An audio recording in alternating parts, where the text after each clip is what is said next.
திருச்சி குமாரவயலூர் முருகன் கோவிலின் கும்பாபிஷேக விழா வெகு சிறப்பாக நடைபெற்றது.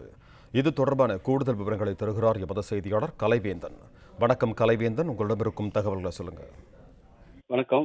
திருச்சி மாவட்டம் குமாரவயலூர் அருள்மிகு சுப்பிரமணிய சுவாமி திருக்கோயில் 1000 ஆண்டுகள் பழமை வாய்ந்தது. இந்த திருத்தலத்திற்கு திருச்சி மட்டுமின்றி தமிழகத்தின் பல்வேறு மாவட்டங்களிலிருந்தும் நூற்றுக்கணக்கான பக்தர்கள் வருகை தருவது வழக்கம். இத்தகைய புகழ்வாய்ந்த திருக்கோயில் கும்பாபிஷேகம் கடந்த 2006ஆம் ஆண்டு நடைபெற்றது. 19 ஆண்டுகளுக்கு பிறகு இன்று விமர்சையாக கும்பாபிஷேகமானது நடைபெற்றது. ரூபாய் 5 கோடி மதிப்பில் புனரமைப்பு பணிகள் நடைபெற்றது. பணிகள் நிறைவுற்றதை தொடர்ந்து கும்பாபிஷேக விழாவானது கடந்த 14ஆம் தேதி மகா கணபதி பூஜையுடன் தொடங்கியது. விழாவின் முக்கிய நிகழ்வான கும்பாபிஷேகம் இன்று காலை நடைபெற்றது.